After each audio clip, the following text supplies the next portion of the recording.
Niko nije ni očekivao da će dijalog Prištine i Beograda uz posredovanje Evropske unije i Amerike teći glatko i da će se za tren oka dogovoriti oko spornih pitanja koje više od 10 godina lebde u vazduhu. Aktuelna kriza na severu Kosova taj proces učinila je još komplikovanijim i nepredvidivim. Ujedinjene nacije, koje su po rezoluciji 1244 najodgovornije za stanje na terenu, nemaju stolicu za pregovaračkim stolom u Briselu. Gde je UNMIK i šta radi? Pitaju se mnogi. Saznajte u emisiji Slobodno Srpski. Gost emisije je Robert Sorensen, zamenik šefa UNMIK-a. Gospodine Sorensen, dobrodošli u Slobodno Srpski. Thank you very much. Pleasure to be here with you today. Kroz medije smo mogli vidjeti kako protiče ova nedelja na severu Kosova. Šta kažu zvanični podaci UNMIK-a? Kako je došlo do pucnjave, odnosno ranjavanja na Jarinju? I think the question of what the events and how they transpired still completely need to be looked at very carefully. And we are doing that and trying to amass all the information that we can. I think the key point of it is, though, that we have to really be in a position to be avoiding violence.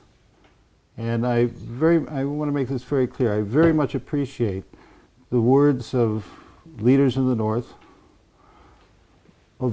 and leaders throughout who are making a very clear statement that violence is unacceptable. It needs to be. That is a message that has to go further, and it has to be reiterated again and again and again.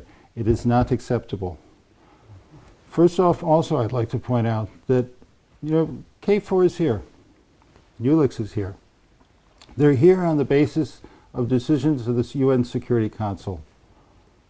And it's very important for all to understand that they have certain mandates, they have things to do, and they have to do them. And they have, KFOR, for example, has a job of maintaining peace and security.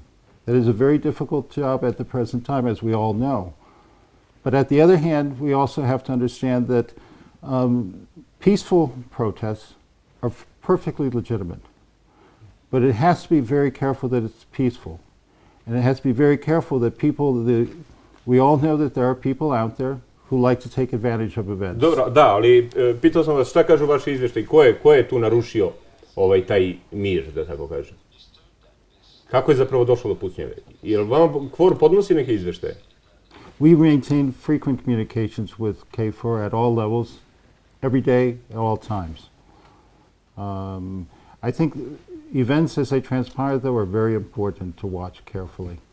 And this is why we say from the very beginning, avoid anything to do that can provoke violence. We say that to all. We say that to all institutions. We say that to all individuals. It's very important here in Kosovo.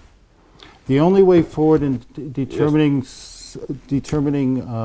ways forward is really through discussion, is really through dialogue. And you cannot have dialogue when you're throwing stones at one another. Sorensen, pričat ćemo o potencijalnim rješenjima tokom emisije, ali ajde sada da se vratimo na ovo pitanje. Ko zapravo treba da vodi i da li treba da se vodi istraga u vezi ove pucnjave i ovog ranjavanja na Jarinju sada?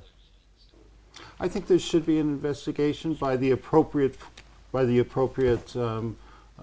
folks. I understand that in A to su?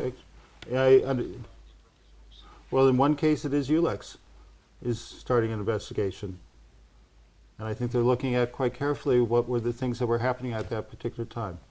But I really think it's more appropriate for ULIX to be discussing that. Likewise, I'm sure that there are certain investigations and procedures that are in place by KFOR and others to be seeing what happened. It is very important at this time, though, to be, yes, we have to look at what happened in the past. But even more importantly, we have to be looking right now of the way forward and to avoid any further violence. It's completely unacceptable.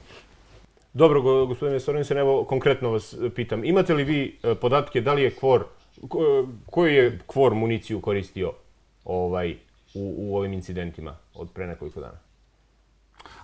That's a question that I think you really have to go to KFOR on, and I'm sure they would be willing to respond to that and have actually had some information on that.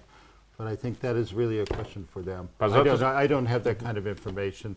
to readily provide to you in this matter, no. Jel mislite da bi KFOR trebao da vas obavesti o takvim stvarima, mislim? On je tu po rezoluciji 1244, je li tako? No, people say posted and what? Each of us have our certain responsibilities under 1244. The responsibility of KFOR is maintaining peace and security. They have certain rules that have developed. They have certain procedures that need to be followed.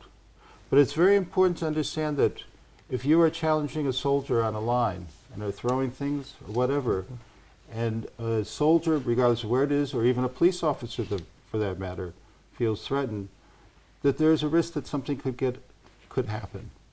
And that's very dangerous. And that's why I go back to my point, and I know I'm restating the obvious, but we must avoid violence.